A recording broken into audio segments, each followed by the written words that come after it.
This Joe Rogan Iceberg will not only uncover all the conspiracies, scandals, and outrages from the 15-year history of the podcast, but also dive deep into Joe's own personal secrets and skeletons in his closet before he started the podcast. The deeper we go down the iceberg, the more obscure the information, with stories at the depths never being mentioned on the internet before, such as Joe's secret dealings with the CIA and ties with BlackRock and the shadow government. Tier 1. So I'm quickly going to gloss over this tier because I know that you're here for the most interesting and obscure topics. This tier is all the mainstream knowledge that everyone knows about Joe and the podcast. The fact that he is a commentator for the UFC, smoking with Elon Musk, the memes with Alex Jones, and his exclusive deal with Spotify. So with all that done, let's move on to Tier 2. Tier 2. This will be the first test of your knowledge as a fan of the Joe Rogan podcast. If you know these stories, then you follow Joe Rogan and the podcast fairly regularly and stay up to date with the main stories around the show. Joe Rogan's father. Joe Rogan grew up without much of a father. Are you close with your dad? I had never met my dad. Wow. Single parent. You never met my dad. So thanks for bringing that up. No, I don't know mine either. Mine's name is Joe Rogan. However, fairly recently, Joe Rogan's biological father, Joseph Rogan Sr., would respond to some of Joe's claims about him. Crazy. He was like a psychotic person. Really? Yeah, he beat the fuck out of my mother. Like he would be the type to come He up. smacks women, beats the shit out of kids, beats the shit out of them. Joe, I don't know where you're getting all this stuff from. Picked my cousin's son up by the head of the hair, knocked him out, did this, beat up ladies. It's not right to be one-sided, Joe. There's two sides to a story, and you never heard mine. I'm really not the bad guy. I gave you 25 plus years. Give me 25 minutes. That's all. I'll meet you halfway. I'll go anywhere and meet you. Look in my face when I'm talking to you and tell me I'm lying. But I know you're lying. Joe Rogan Sr. and Joe Rogan's half-sister would then go on Gary the Numbers Guy podcast, making claims that Joe Rogan's mother took Joe Rogan when he was a child without the father's consent. And right as he turned 7, your ex-wife just took him from you with her boyfriend, correct? Mm-hmm. What did you do at that point? Well, when I went over there, I called up first and nobody answered the phone. I went over there that Saturday morning. And the gentleman that was taking care of the janitor of the building they lived in said, "Hey, how you doing, Pop?" I said, "Oh, how you doing? How's everything? You see my son?" He said, "They're gone." I said, "They're gone? Where they moved?" "Yeah, man, California." What was going through your head when that happened? My head was straight, but my heart bounced. I didn't even know where they were going. I didn't know where they were at. Joe has not spoken about this at all since the whole incident of his father coming out. Joe Rogan Sr. believes it is because they took legal action. Then my lawyer, I went to see my lawyer, and he sent them a cease? We sent Joe a cease and desist letter from further defaming my father. And what happened with that? Joe has not spoken of my father since. Wildfire arson accusations. In 2020, there were severe wildfires on the west coast of the US, which caused widespread destruction. However, Joe Rogan on the podcast with Douglas Murray said that these forest fires were being started by left-wing activists and was not being reported on due to the political bias within the media. There's a madness going on there. You want to talk about madness of crowds? That exemplifies that right now. And it's to me, they've arrested people for lighting forest fires up there. They've arrested left-wing people for lighting these forest fires. Air quote activists. And this is something that's also not widely being reported. These claims were debunked by the FBI and state police, and Joe began to be bashed by the mainstream media for these false accusations.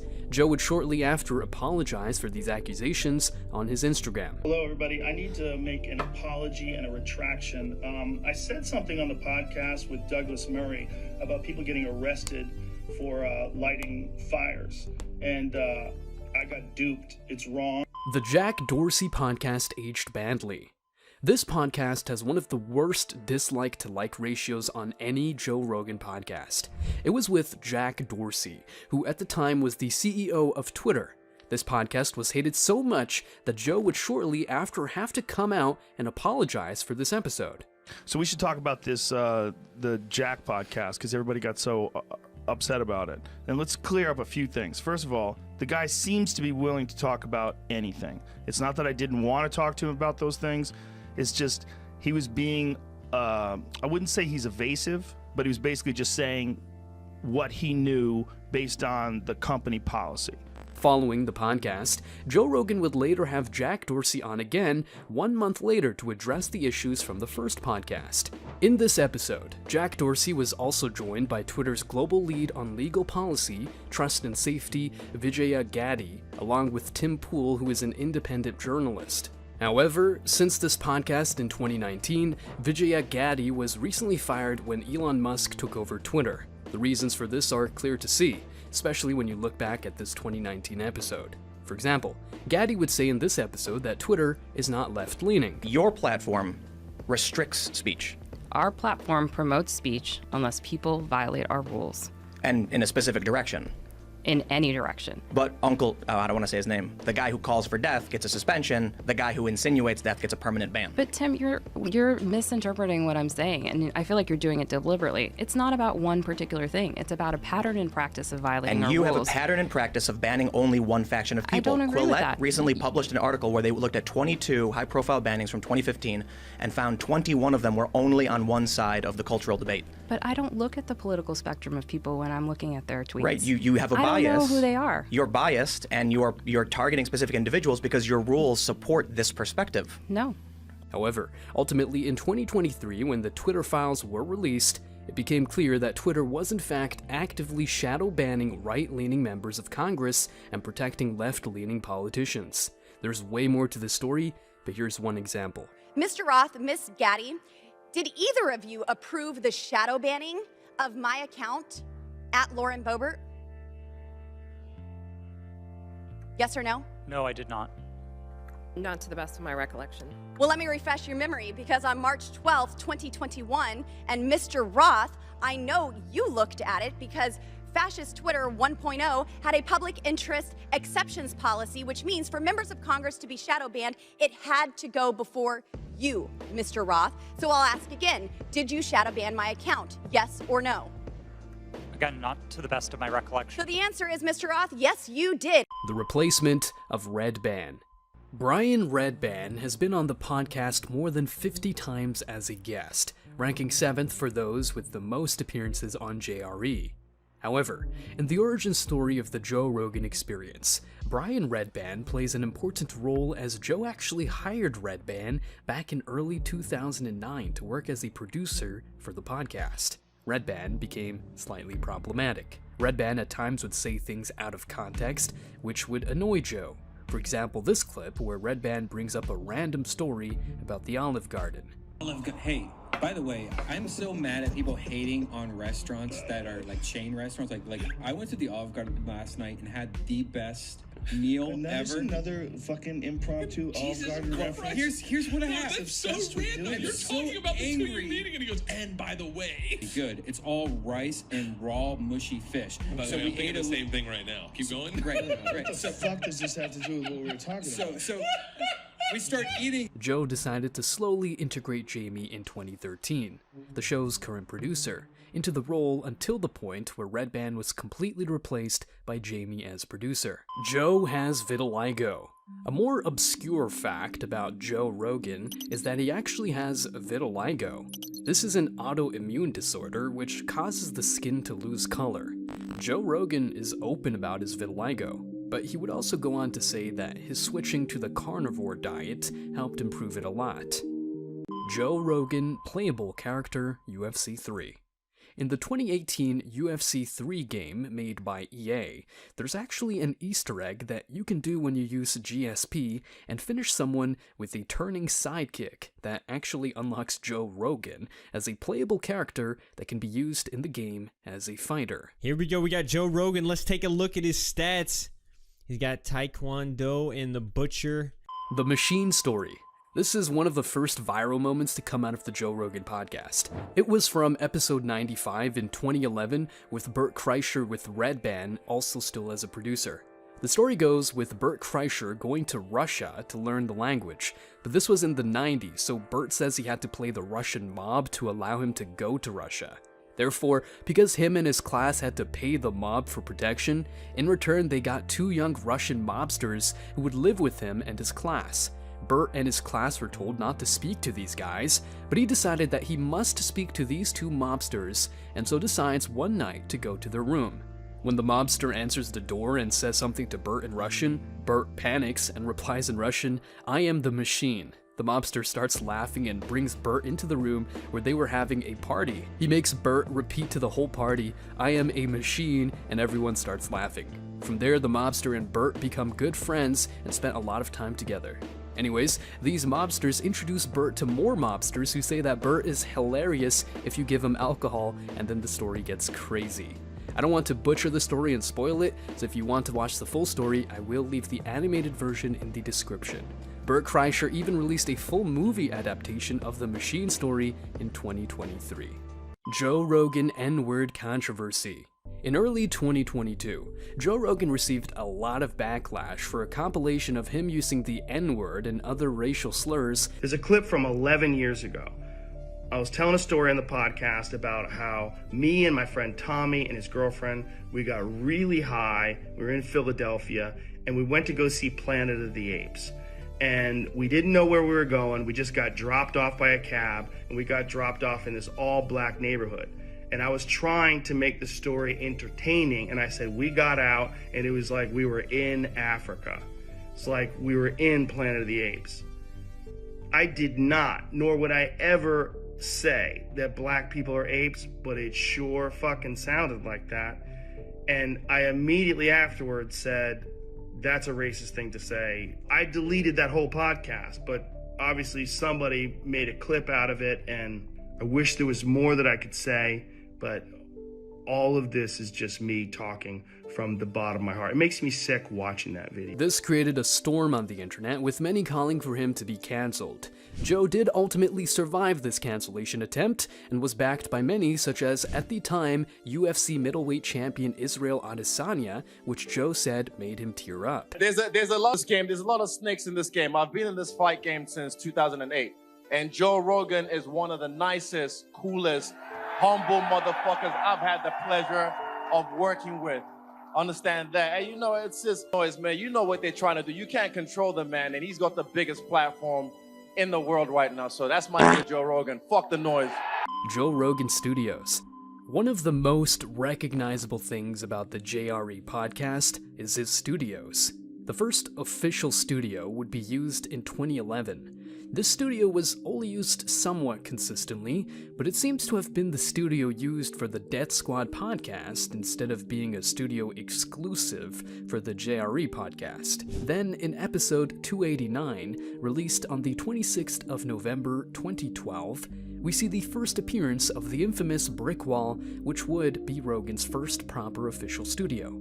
Then in episode 341, in March 2013, they seem to continue to improve and design the studio with the introduction of another notorious item, the red curtain behind the guest, as well as other things such as the Jimi Hendrix and Elvis mugshots and the USA flag. Then in August 2020, with episode 1533, Joe revealed his new studio in Texas as he moved out of LA, where the original studio had been. This new studio received mixed reviews. Some like it, some do not. It has a weird effect on people. The studio did not last too long, with the new and current studio as of recording being the Austin, Texas studio 2.0. Buddy. Yeah. I mixed it up. It's Brighter. So like a little bit of the old. Yeah. A little new. Some aliens here. A little bit of alien shit. This might be annoying. My name behind me might be annoying. It looks cool, but it might not be the right spot for it. Ivermectin. During the peak of C-19, Joe Rogan contracted the virus and posted this infamous video. Turns out I got COVID.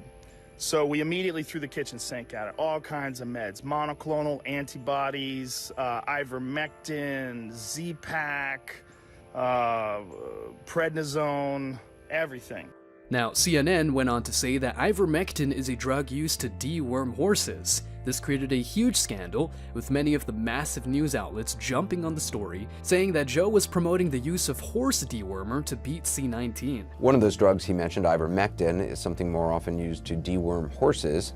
CDC says there's no evidence it works on COVID. Its increased usage has only led to a substantial increase in overdoses after a push by some on the far right citing vaccine misinformation. Joe would quickly address these claims on the podcast, saying that CNN was completely making it up that he was taking horse dewormer. Well. If it isn't old horseworm Rogan. I'm glad you're well, man. Bro, do I have to sue CNN? I don't know, do you? They're making shit up. They keep saying I'm taking horse dewormer. I literally got it from a doctor. It's an American company. Mm-hmm. They won the Nobel Prize in 2015 for use in human beings. Yeah. And CNN is saying I'm taking horse dewormer. Yeah, what? So they must know that that's a lie. Well, there's a lot of people saying it. Right, but a lot of people can say it. Okay. Like the internet says it, who cares? Sure. But CNN is saying it.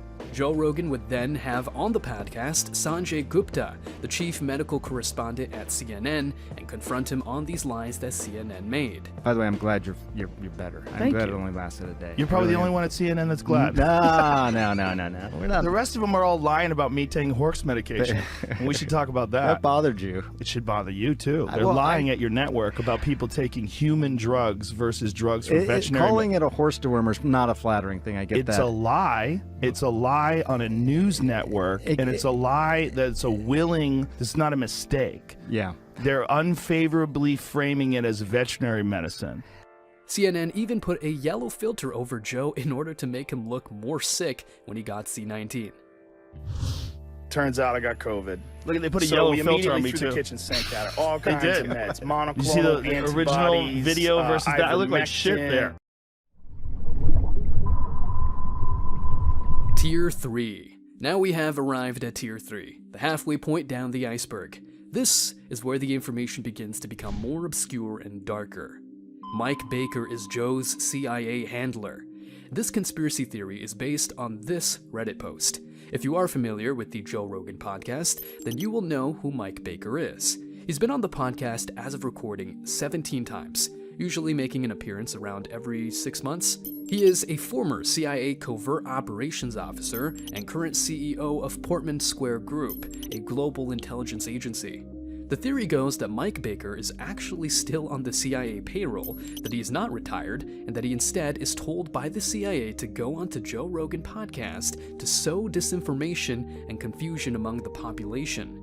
He also didn't help his case when he was talking about his kids who have names which make it seem like he just made it up on the spot. We got, for Christmas, we got the two youngest ones, Muggsy and Sluggo, we got iPhones for them. Right. But the problem is locking these things down, right? And trying to keep them from seeing shit. Rafael Torre. Rafael Torre was a very famous and infamous fake BJJ black belt whose story took a dark turn. He was involved in the early humble beginnings of MMA, working as a reporter in the mid-90s interviewing fighters. I wanted to support the sport in any way I could. I was broke, I was a film student, but I thought, I have a camera, I can make a movie. Everybody was cool with me, but some people really, really were much nicer, and one of those guys was Rafael Torre. Romy, what style are you? Jiu-jitsu. When I think about Rafael as a reporter, I thought he did a good job. For somebody like Rafael Torre to write a story about you, and you see yourself on the internet, you're like, wow, that's like a badge of honor.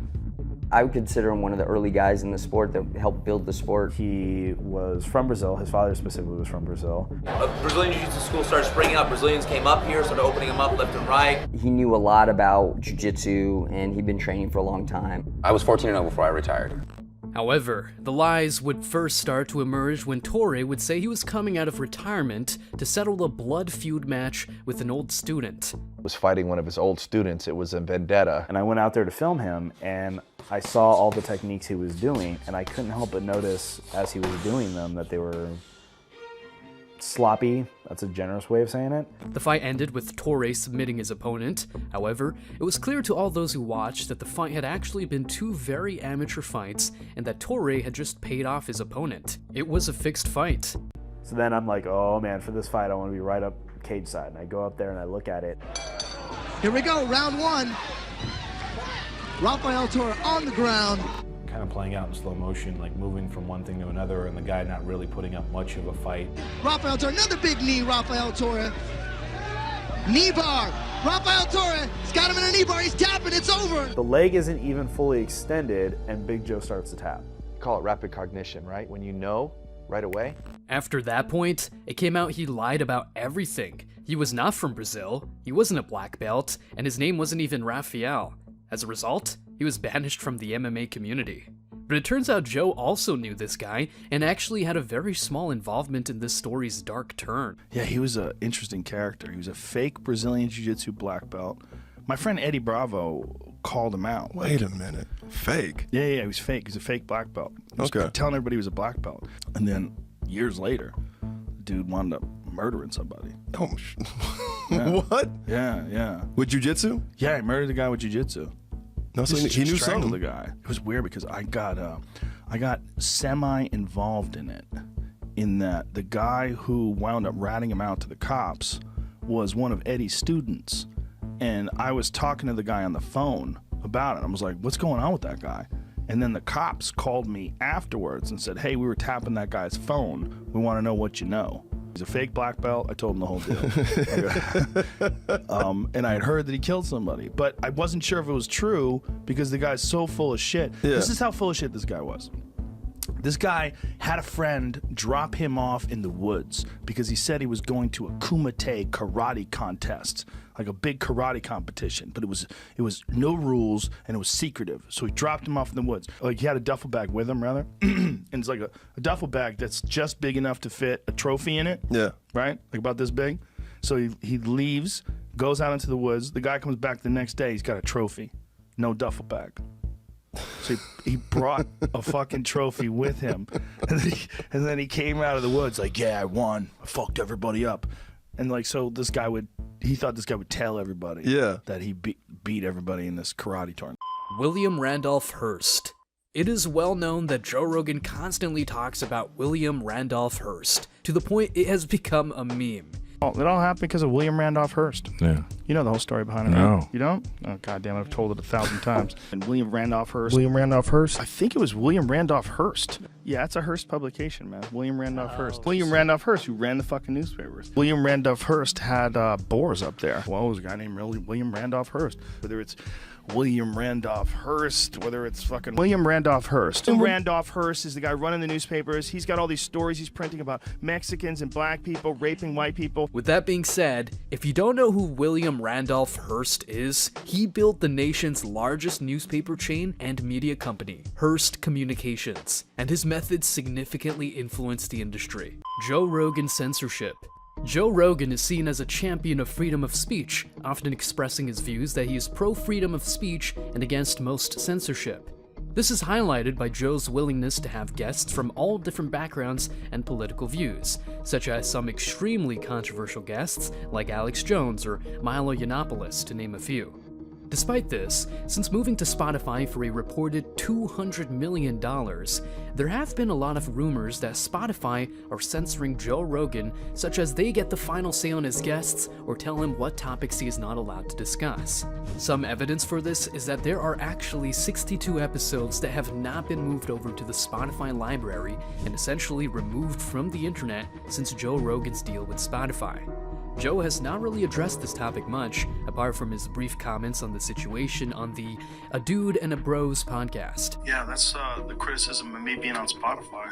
Yeah, how's that been? How's the move been? They don't give a fuck, man. They don't care what you do? They haven't given me a hard time at all. There's a few episodes they didn't want on their platform that I was like, okay, I don't care. The real reason Fear Factor was cancelled.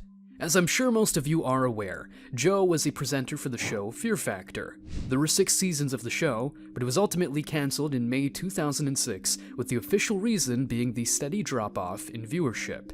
However, it was then brought back in 2011, promising bigger stunts, but was then abruptly cancelled again. The real reason for this likely being an extremely disgusting and controversial episode where the contestants would have to drink either a yellow or white fluid, which apparently came out of a donkey.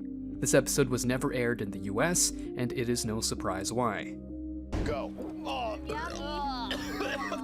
Joe Rogan and Alex Jones, Belly of the Beast.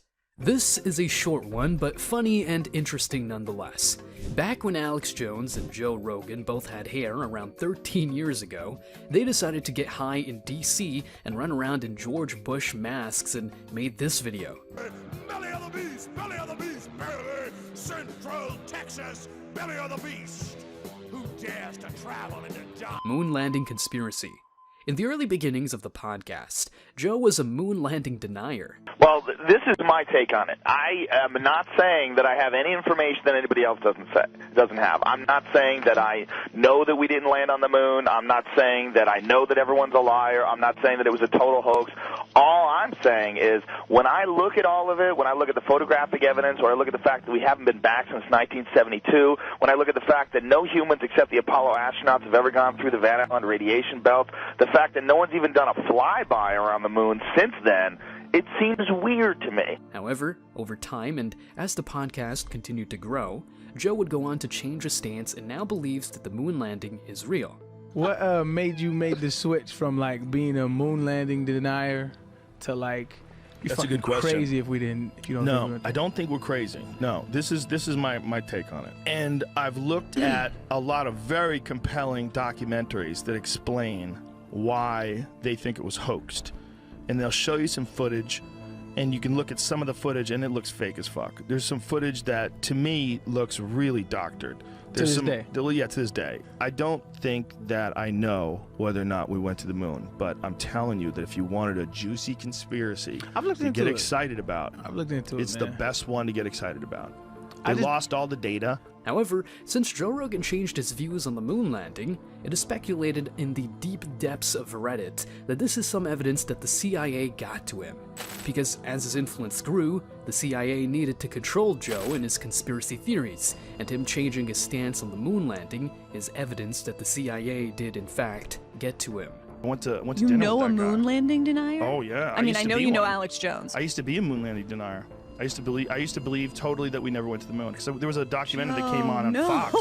Yes, trust me. No, Fox, I didn't Google you hard enough before I came on here. In the 1990s, Fox had a show called Conspiracy Theory, Did We Go to the Moon? And they aired it on television, prime time. And they got me hook, line, and sinker. And for years, I believed that we didn't go to the moon. The fleshlight. Joe Rogan used to promote Fleshlight, which, if you don't know, is a masturbatory aid. He did an ad for it 11 years ago, which has gone down in history as one of the funniest ads in history. The ad begins with Duncan Trussell explaining a disgusting story involving one of his own fleshlights. What? This is a disgusting story. I didn't clean one out, and I left it sitting on top of the shower. This is a gross story, and I can remember. How bad did it smell? It's the smell is what I imagine the Zerg hives in StarCraft smell like. Then, in true Joe Rogan fashion, the story continued to descend into madness as they talked about how a baby could come from the offspring and cause an apocalypse. Rotting disease Imagine on your if that's penis. where it gets born, in the bottom of a fleshlight from some sick fuck that never bothered to clean it, and he tried to fuck it twice. Could you imagine? That's the end of the world. The one fleshlight. Can you imagine if your loads on their own could make people? They just grow like mushrooms or Could something. you imagine? I mean, we know that you have to interact with a woman and make eggs. Yeah. Crack eggs and make babies that way. But imagine if that wasn't the case. Imagine if every time you came, it made people. Imagine if people came out of your dick. And there's just people everywhere. Everywhere. They're like, Then they continue down the rabbit hole. No one would stop. We wouldn't stop. We would not stop jerking off. We'd have entire continents covered. And you'd come up And with a we good wouldn't stop reason why jerking you're off. jerking off. Yeah. Like you'd rationalize, like, well. What the fuck? I gotta do what I gotta do. I'm a man. Yeah. Bang. That's a new baby. the government would get involved though and make you so you can't come. And then to wrap it up, Joe does his shameless plug. Ridiculous. Anyway, go to JoeRogan.net, click on the link for the flashlight. That was a commercial. Enter in the code name Rogan, and you get 15% off. #1 sex toy for men. Best commercial ever. That was the best one we ever did. Joey Diaz edibles causes Owen Benjamin to go insane. Owen Benjamin was a guest on the Joe Rogan podcast 3 times, with his latest appearance being in March 2018. Owen Benjamin was a promising comedian and actor, but today he has been completely censored off all social media, including his 3 episodes on JRE being removed, and instead, he currently runs a cult known as Beartaria. So how did he get to this point? Well, there is a pivotal moment in which Owen Benjamin went on Joey Diaz's podcast in May 2016. On this podcast, Owen ate one of Joey's infamous Death Star edibles. For context, an average edible is 10 milligrams. A Death Star is 500 milligrams. So, unsurprisingly, Owen got way too high and ended up just walking off the podcast entirely. Tremendous. Yeah, those things are strong, Owen. Yeah, you just relax. Man. This is the devil here tonight. How can you handle 6 stars? Because we're in training, Owen Benjamin.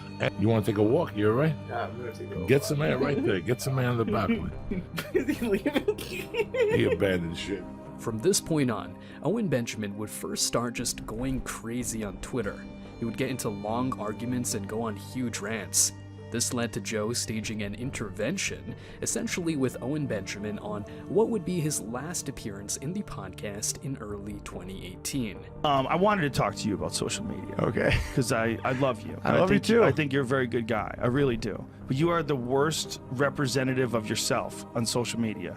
I'm a bad lawyer of myself. It's a bad form of getting out tricky ideas. It's a bad form. But you are, without a doubt, addicted. However, this fell on deaf ears, and Owen Benjamin would continue to attack people on Twitter, ultimately resulting in him being banned and later also removed from YouTube. From there, he went on to start his own cult called Beartaria, which he still runs today. Some of their key points are that it is based in a compound out in the countryside in America, which they all live in.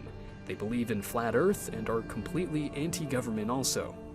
Joe would later go on to say this. Ruined his life. It would have been about 200 to 250. Yeah, I think I heard that podcast. You're saying like 250. Opened the door and went out. Joey made a video, but the day it changed Owen's life. Like, literally, head up. Like, he went outside and he vanished. He's gone. It's just, that's cannabis psychosis. Yeah, well, I think there's a real argument to be made, particularly with him. Again, Joe would bring this up, this time which Owen Benjamin reacted to. Okay, this is how Joe Rogan allegedly views my life. Wow, this is scary. Like, you can get so paranoid and so freaked out from THC that if you had a mind that was already in trouble. That's right. That's how I would perceive it. And I know of people, I know of one guy very clearly, there was a moment where it changed his life. Yep. It changed his life. He got a high dose edibles and he's never been the same person. Never. And since then, he's gone further and further downhill, like flat earth, everything, like everything, all the above. He's, and, you know, I haven't spoken to him in years, but he's out of mind now. Like, legitimately, and I don't know how much of it would have happened anyway. Right. But I do know that a large amount of it happened because of that one day. Yes. Let's do some fact checking, Joe the Toe. First off, I did his show 2 times after Joey Diaz allegedly dosed me with high volumes of THC. He's calling me paranoid, allegedly, but yet he won't say my name. Everyone knows who he's talking about. Haven't spoken to him in years. High dose, went crazy. This is the narrative they tried to spin around me. War Machine Removed episode. This is a dark story regarding the removal of one of the earlier episodes from the JRE library. War Machine, who is also known as Jonathan Paul Copenhaver, was a former professional MMA fighter who was on episode 454 back in February 2014. This episode was removed because War Machine was sentenced to life in prison after being charged with 29 different felonies in 2017. I won't get into the crimes he was charged with in order to not risk demonetization, but let's just say it is dark. The JRE forums. In the early days of the podcast, around the 2010s, Joe Rogan had the mythical JRE forums on his official website, which ran similar to how the Joe Rogan subreddit does today. However, this was much earlier and seems to be a bit like the Wild West, with there being very limited moderation of the forums to begin. It seems like there were interesting discussions taking place there, but you could also get some crazy stuff on there, such as P-Hub links and piracy links. On Reddit, I saw someone say that there was a legendary photo of Joe Rogan actually posting in the forum asking for a piracy link for some kickboxing stream. Ultimately, Joe Rogan would completely remove his forum. Joe would also even say how Russian bots would invade the discussion board forum to try and push agendas onto the podcast and spread hate. We knew something was going on years ago. I used to have a message board, and on my message board on my website, it became problematic for legal reasons. People were putting a bunch of illegal there, and I was kind of responsible for it. And then a few issues came up where I was like, oh, Jesus. I'm gonna get in real trouble. We had an influx, and by an influx, I mean thousands and thousands of Russian emails signing up for my message board. I mean thousands with really similar email addresses. Right. And they would post and pretend they're Cleveland, or post and be mad that we don't have enough Nazis on, or whatever it be, right? It would just be the same thing that the IRA was doing, the Internet Research Agency was doing with Facebook and Google and Twitter. We were seeing this like 4 or 5 years ago. Tier 4. Welcome to Tier 4. Now things begin to get conspiracy-oriented, more disturbing, and even more unknown. This will act as a taster for the next and final tier at the dark depths of the bottom of the iceberg. Tower 7. We've all heard of the unfortunate events of September 11th, but only a select few know the true story, such as Eddie Bravo. He can be seen discussing his thoughts on the Joe Rogan podcast back in 2011. It's incredible the amount of evidence there is that their 911 was super shady. I mean, the fact that most people don't even know 3 skyscrapers went down on 9/11. Most people, they'll tell you too. You ask them how many skyscrapers went down. 3 went down. They just don't talk about Tower 7. That was like a 50-story skyscraper that just imploded like a controlled demo. To which Joe responded. Well, here's what gets really crazy. That building was where the NSA had offices, the CIA had offices. Yep. The Tower Naval 7 intelligence had all kinds of like secret fucking black ops shit going on there. In a later episode, Joe Rogan was much more animated about this point. But to deny that these things exist, I think, is silly. Because then you fuel the conspiracy theories even more, because you're denying something that seems obvious to the eye. The average person that looks at that building says, yes, that does look like a controlled demolition. Does that mean it is? No, it doesn't. But to pretend that it doesn't look like that is ridiculous. Okay. Live pregnancy scare on air.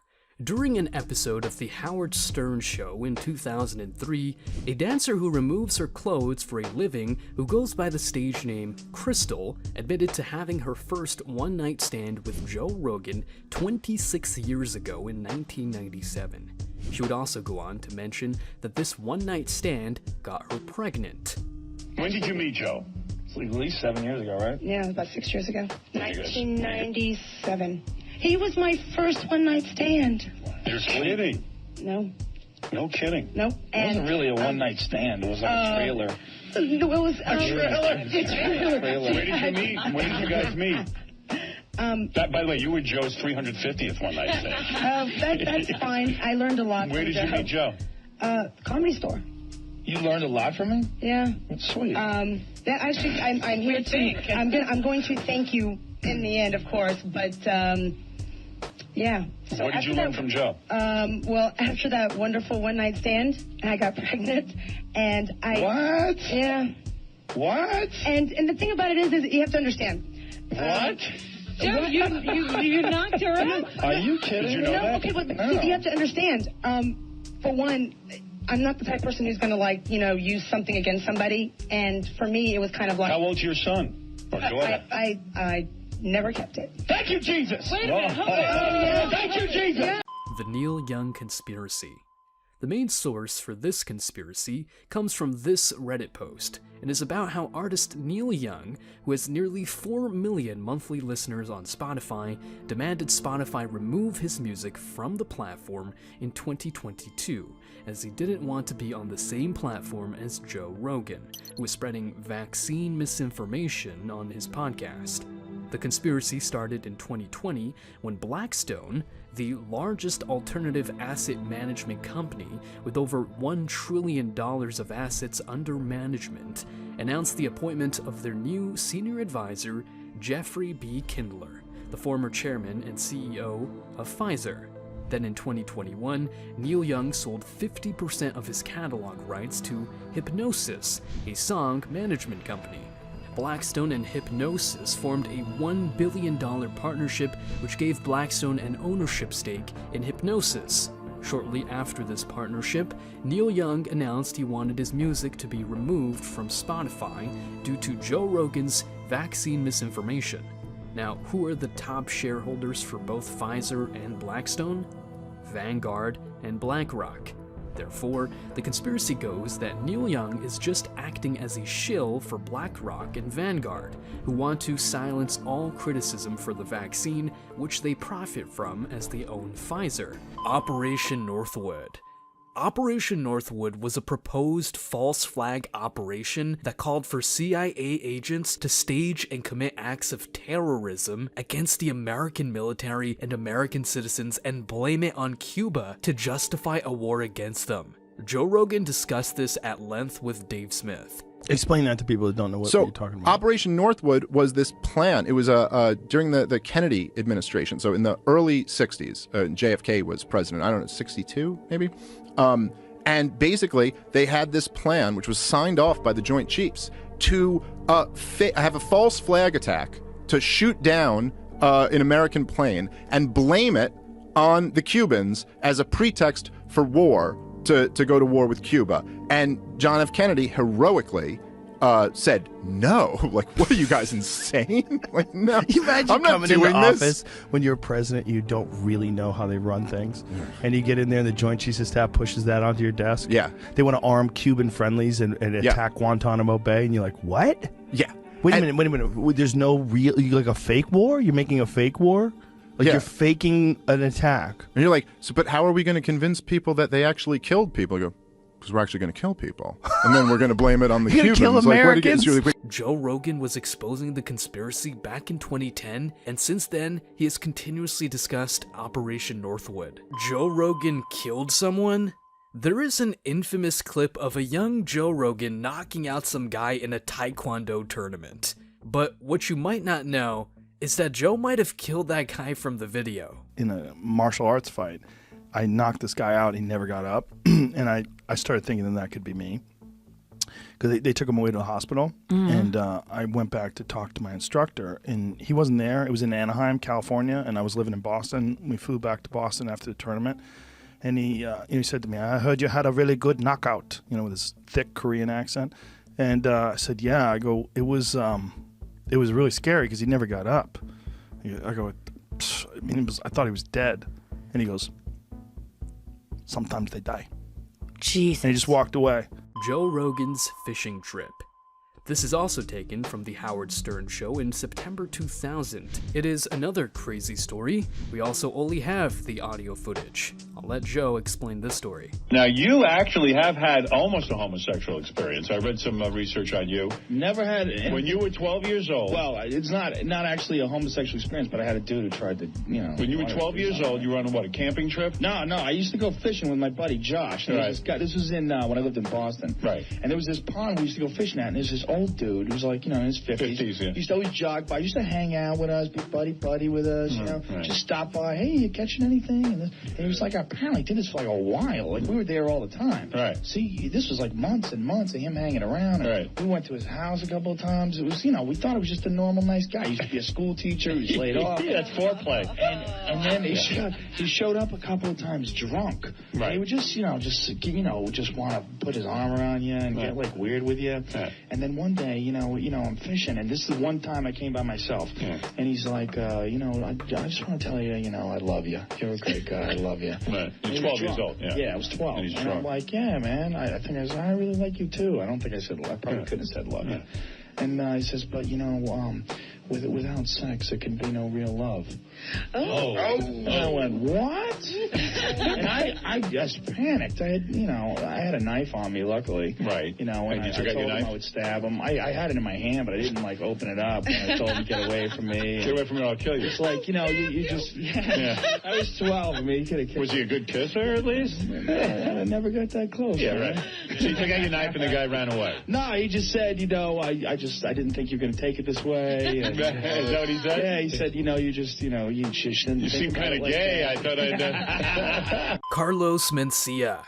Carlos Mencia was a comedian whom Joe Rogan confronted on stage because Joe accused Carlos Mencia of stealing his and other people's jokes. If someone steals a riff from a song, that shit's in the news constantly. Mother steal it and make it on HBO. They steal shit, they put it on television. What are you saying? Listen, I know you saying that you're acting like the... No, you're not saying that. Yes. They're not agreeing with you. They don't even know what to do. They don't even know what to do. They don't know shit. You just talk shit. It's easy to say you steal shit. I could say you steal shit, but I don't, because I'm not a little bitch. No, let me tell you what I think. I think that every time you open your mouth and you talk about me, I think that you're secretly in love with me because you can't shut the fuck up. That's what I personally fucking think. You always open your mouth about me. You always say what the fuck you want about me.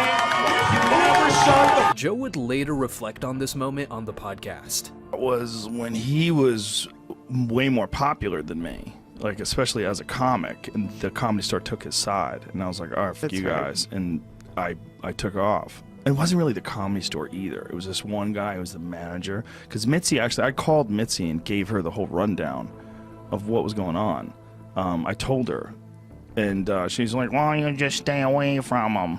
And then she gave me a spot that night, and then they called me up 2 hours later to tell me that I was banned. So I said, wait a minute, I just talked to Mitzi. She gave me a spot. She told me when to go up. So if she's not running the store, who's deciding I'm banned? You are? What are you doing? Do you guys understand what this is? This is you're having a little battle for whether or not you're going to let people profit off of crime. This is really what's happening. You have thought crime. David Seaman.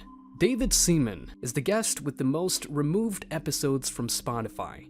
In fact, David Seaman has all 7 appearances from the podcast removed from Spotify and YouTube.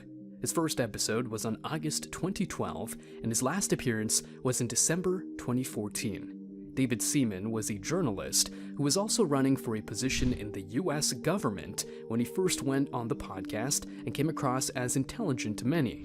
However, over time, Seaman would slowly go further down the conspiracy rabbit hole. This ultimately led him to the Pizzagate conspiracy, which he was very vocal about promoting on both Twitter and YouTube.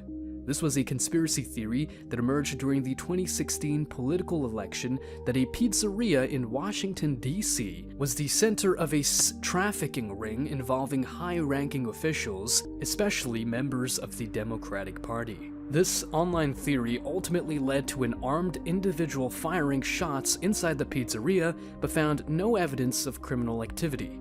However, this theory was completely debunked, but because of David Seaman's refusal to drop this conspiracy theory and continue to promote it, this is what David Seaman currently thinks of Joe Rogan. I'll keep this brief since I'm being censored. Joe Rogan is a shill. Joe Rogan is a shill.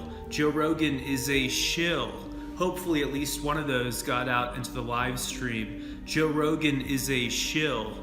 He had Alex Jones on his program recently. Alex Jones unpacked Pizzagate, I think pretty admirably and pretty accurately. He unpacked Pizzagate, and Rogan has kind of backpedaled and backstabbed. Which part of Pedogate was Alex Jones not accurate about? Either be his friend or don't. That's really petty behavior. Joe Rogan threatened by the CIA? This story originates from Joey Diaz messing with Eddie Bravo, who's a big-time conspiracy theorist. Joey Diaz would play tricks and infer to Eddie Bravo that Joe Rogan was being contacted by the CIA, and Eddie believed Joey. I told Eddie that Joe got accosted by the CIA, and he's like, what are you talking about? I'm like, whenever you talk to Joe on the phone, don't you hear the phone click? Right there, that was a crucial moment in the conversation.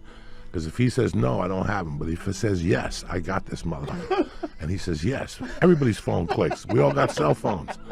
Once he said yes, I knew I had him. So I just kept pounding him with Joe Rogan and the CIA. He's getting followed.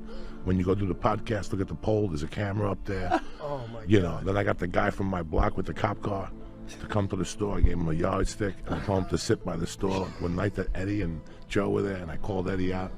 And I go, look down the corner, there's a cop car. Up. Yes, I did. And I go, hey, listen to all your conversations. This went on for like a year. I kept toying with him. And then finally, after a year, I got on a plane with Joe, and Joe, you know, comes on with his bag of vitamins. You know, he lands on the plane with like a bag on it. And he's like, what the fuck is going on with Eddie? He told Alex Jones I'm in the CIA, and I'm fucking howling. This led to Alex Jones going on his show InfoWars and claiming that Joe Rogan had been threatened by the CIA to keep silent on certain conspiracy theories. The story goes that Alex Jones did this based on the information Eddie Bravo had told Alex. Having to like respond to people that want to know if I've seen what Alex Jones has said about me lately is one of the weirder things that I've dealt with. Because, first of all, I've always had good dealings with Alex in person to person. But he's obviously in a world of shit right now. There's a lot going on with him with this Sandy Hook stuff. And he wasn't entirely honest with me about what he had said about Sandy Hook. Maybe he didn't remember. Maybe he was trying to phrase it in a way other than the way I interpreted it when I saw the videos, but there's a Media Matters video that shows all the time where he said that Sandy Hook was fake. This is very complicated to me. This is one of the reasons why I struggled with bringing him back on the podcast. That's very complicated. Even though I've known the guy since 1998, and if I'm around him, I'd say that's my friend Alex Jones. He's a friend. Joe's fallout with the Howard Stern Show. Joe was in fact a regular and very popular guest on the show in the early 2000s, who even would sit in during some of the shows. However, this relationship would come to an end in 2004. Joe would explain on the Greg Fitzsimmons radio show his reasoning on why he stopped going on the Howard Stern Show. I loved you on Stern all the time. You were on there for a while, and then you just stopped going on there for a while. What happened? Well, I kind of explained it last time I was here, but I just tried to avoid drama. You know, he said something about me on the air that I didn't like. He said you were gay. No, he said I hate women. And I was like, come on, man, really? And he said something about us being in a strip club where we were all in a strip club. And he said that, you know, who, you and girls Howard? were coming. Yeah, it was him. He had did a thing in Vegas and like hired off a whole section of this strip club. This is what was actually said between Stern and Rogan live on air. More about 20 times an hour. He goes, oh, these this and that. Meanwhile, you love these girls. I don't say it that way. Yeah, you know, Howard's affectionately. I think you're angry with women. It also seems like they're still on bad terms even today, despite this feud being nearly 2 decades old.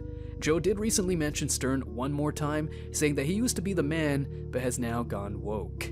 That guy's the man. He was the fucking pioneer. When he was the king of all media, and he was telling everybody to suck his dick, and the FCC was going after him, the government was fining him. Yeah. They were fining his businesses fucking millions of dollars. Yeah. And he was out there doing wild shit on the radio. He was putting a Klansman on with fucking Young Thug or and not now, Young Thug. And now he's woke. Miami. It's crazy. Trick Daddy? Trick Daddy. Yeah. Yeah, he has to be, though, because dude, the skeletons, that guy. Operation Midnight Climax. There is another insane CIA operation that Joe covered on the podcast. Midnight Climax. Yeah. Operation Midnight Climax was a CIA-funded program where they dosed up Johns. They created brothels and dosed up Johns with LSD against their knowledge. Yeah. And without their knowledge. And let them fornicate and have a good old time with these ladies of the evening. Man, and, my God. and watched them and filmed them and studied them. This fell under the CIA's umbrella of MK Ultra, which was a proven CIA operation, and its speculated aim was mass mind control. Tier 5. This is the bottom of the iceberg. Only the most obscure, secretive, and somewhat frightening knowledge is found here. Let's proceed. Onnit's Evil Secret. This is a scary story because it illustrates how a few companies literally rule the world. Onnit, as most of you know, is the supplement company co-founded by Joe Rogan. The story begins in April 2021, with Onnit being bought by Unilever. Now, for those who haven't heard of this company, Unilever is the 4th largest consumer goods company in the world as of 2021, owning companies such as Ben & Jerry's, Domestos, Dove, and many more. Now, Unilever has recently taken some serious blows to its reputation. For example, this is their motto: if you are poor, marginalized, old, young, unhappy, persecuted, fearful for the planet, or just feeling ugly, the manufacturer feels your pain. And this is an image of what they show their workers.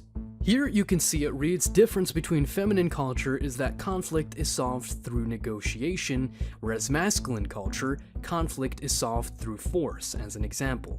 As a result, Unilever found itself in the crosshairs of Jordan Peterson for its woke culture. But what is ironic is that Unilever also refuses to pull its business out of Russia, hence the taxes it pays contribute to the Ukrainian war. Unilever even said in a statement it would allow its 4,000 workers in Russia to fight as conscripts, which ultimately led to the Ukrainian government naming Unilever as an international sponsor of war. But let's go deeper. The company that owns Unilever are the 3 companies that are speculated to run the world: Wellington Management Group, BlackRock, and Vanguard. Now, if you have not heard about these companies, a brief rundown is that they enforce the woke culture through ESG scores, which are environmental, social, and governance.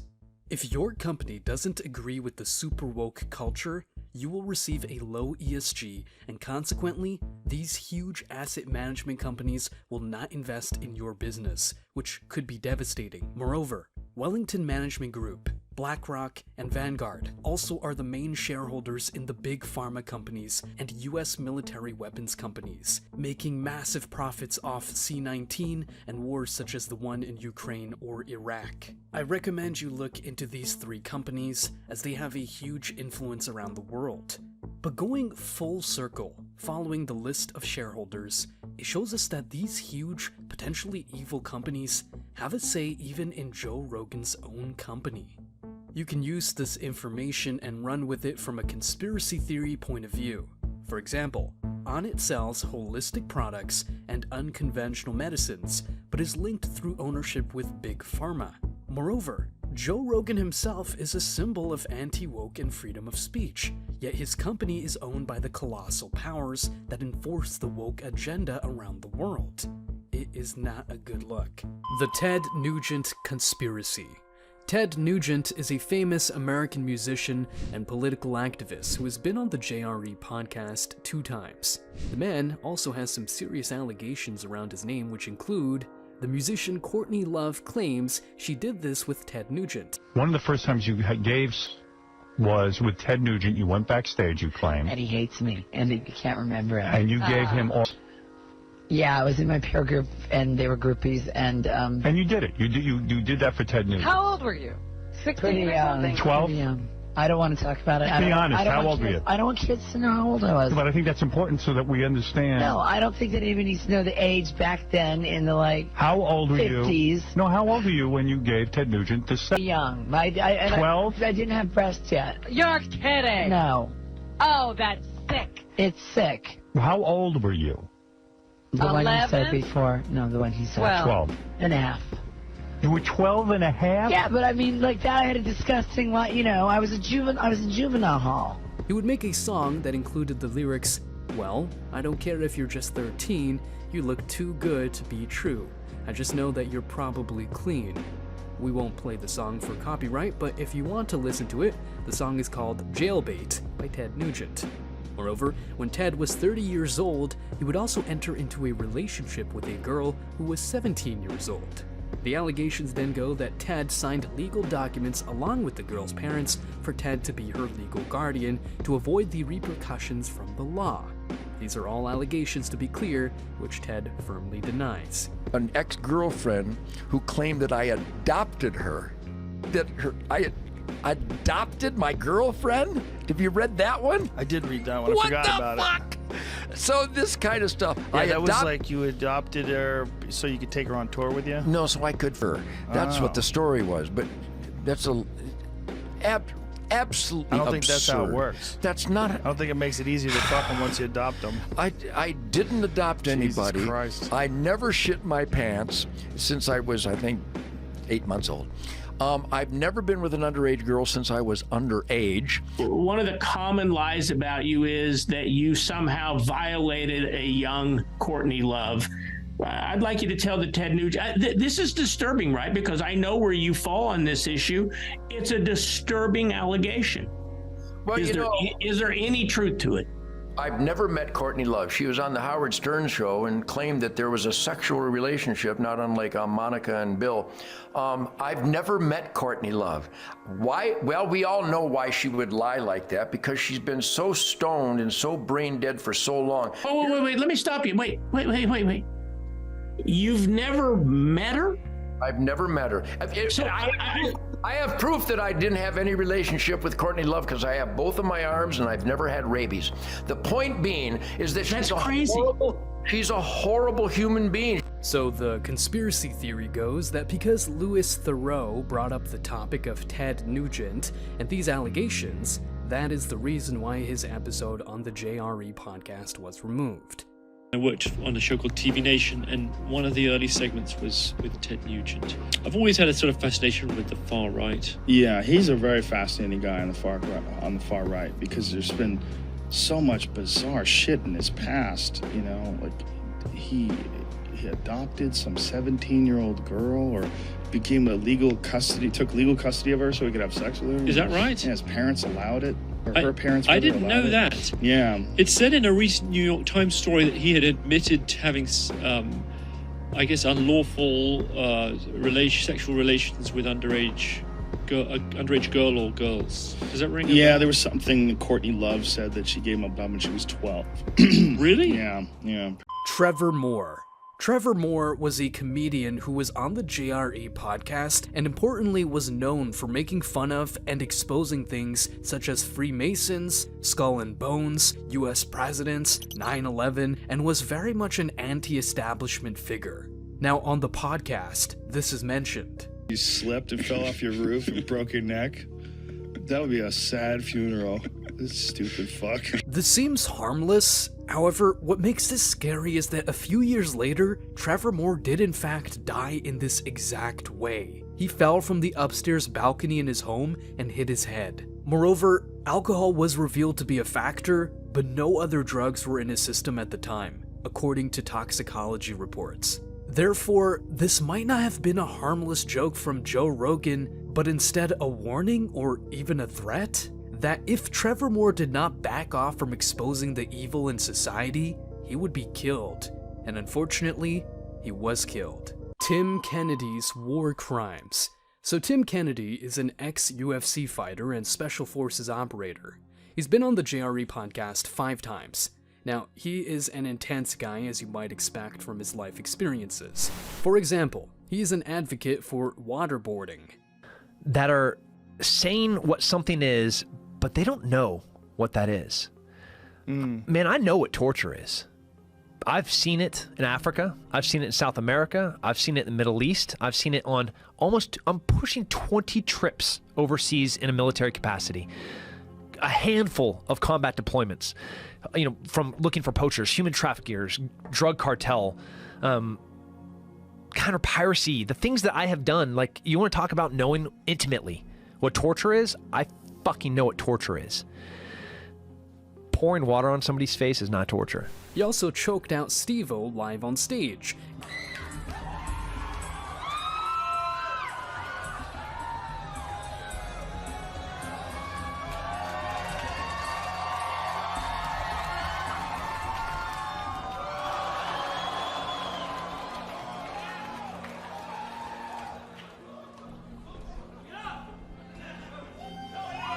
However, why he is mentioned at Tier 5 is because he allegedly committed war crimes while serving in the military. This all comes from a Facebook post from 7 years ago, where Kennedy says that he killed women and kids at war and also implies that PTSD is a choice. No surprise that the post has since been deleted. I don't think he wants the Geneva Convention coming after him. Neil deGrasse Tyson. He has been on the podcast many times and claims to be a scientist, specifically an astrophysicist. However, Neil deGrasse Tyson has heavily pushed the vaccine and even is an executive in a pro-vaccine documentary. Moreover, he also strongly denies the existence of aliens. Been put forth as evidence for aliens, to me, is insufficient evidence to excite my interest, my research interest in devoting time to finding it out. But it definitely has excited other people. He's also very opinionated in the gender debate. The XXXY chromosomes are insufficient because when we wake up in the morning, we exaggerate whatever feature we want to portray the gender of our choice. Suppose no matter my chromosomes, today I feel 80% female, 20% male. I'm gonna put on makeup. I'm gonna do that. Tomorrow I might feel 80% male. I'll remove the makeup and I'll wear a muscle shirt. Why do you care? What business is it of yours to require that I fulfill your inability to think of gender on a spectrum?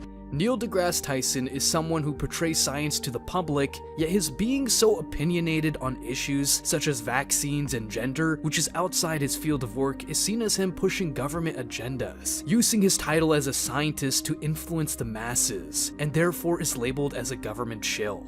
Going full circle, Joe Rogan continuously having Neil deGrasse Tyson on his podcast is evidence that Joe Rogan is also a shill, as he openly promotes the government agendas that Tyson reports. Sam Tripoli and the 201 event. Sam Tripoli is a comedian and well-versed conspiracy theorist.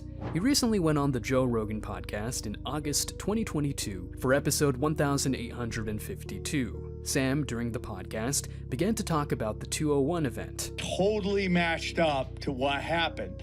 Now, the only tiny pushback I put is that you see like laws being passed for COVID before the pandemic actually happens. What do you mean? Like, certain laws pass to give the government certain powers and they literally talk Sam, about COVID. Let's pause this right here because I got to pee so bad. And then they never come back to the topic. So what is the 201 event? Basically, in October 2019, the Johns Hopkins Center for Health Security hosted in partnership with the World Economic Forum and the Bill and Melinda Gates Foundation event 201. The event was about how governments, global health leaders, and global businesses could function within a hypothetical pandemic. 6 weeks later, there was the first case of C-19. As a result, I'm sure you can imagine why this is a big conspiracy theory, and hence when Joe chose to take a toilet break as Sam began to bring up the topic, the conspiracy only grew larger. The theory goes that firstly, C-19 was planned. Then the fact Joe did not want to talk about it is evidence that he has already been paid off by those who planned C-19. Sam did go on to mention the fact that they moved off topic from 201 with the toilet break. And that's why. Can we just address this, by the way, the event 201 thing? People think that pee break was some kind of attempt to. Now, here's what I'm gonna tell you. It's like, it literally is like, dude, I got pee so bad. So we both went pissed. We came back. And I'm not gonna go, hey, dude, let's get back to it. Joe Rogan is controlled opposition. This conspiracy theory is based on Conspiracy Theory 101, the deep state, the establishment, the New World Order. Everyone has different names, but we will call these masked figures of power who secretly run the world, in quotations, them or they. The theory goes that they will not allow someone as large and influential as Joe Rogan to talk about conspiracies. That the whole point of correct conspiracy theories is you are not allowed to talk about them. Hence, those in power, who will be referred to as them, create controlled opposition.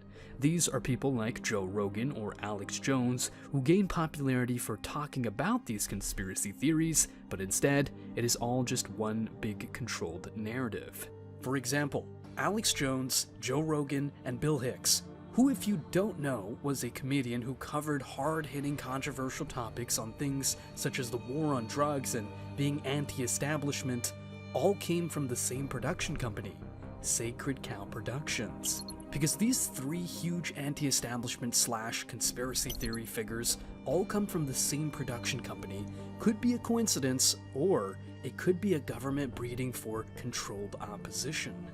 Other examples include the fact that he changed his views on the moon landing being fake as he got more influential, as previously covered. Further evidence would be Operation Mockingbird. This was created in 1949 by the CIA, which was to manipulate the media in the US and other countries in the world to stop communism, by pushing stories that communism was bad. For example, they paid top journalists, paid schools and universities, and even funded the creation of the Hollywood movie Animal Farm. Hence, figures such as Joe Rogan and Alex Jones are theorized to be Mockingbird 2.0. This again goes back to Joe Rogan having Mike Baker on around every 3 to 6 months to allow him to push narratives that the CIA wants to distract the masses with. Brendan Schaub miscarriage. This is a sad story. Brendan Schaub's wife would tragically share a post on Instagram that she had a miscarriage. However, that same day, in a now deleted post, instead of being at the hospital, Brendan Schaub posted a photo of being in a hot tub with friends. Moreover, the same day, he was also on the Joe Rogan podcast recording an episode, which we can tell as he is wearing the same orange beanie. 60 censored episodes and why. Some of the censored episodes from the JRE podcast were covered already. However, in total, there are 60 episodes from the podcast which have been completely deleted from the internet. But instead of covering it in this Iceberg and this video being 2 hours long, we made a separate video uncovering what episodes were banned and, more importantly, why they were banned. Click here to watch.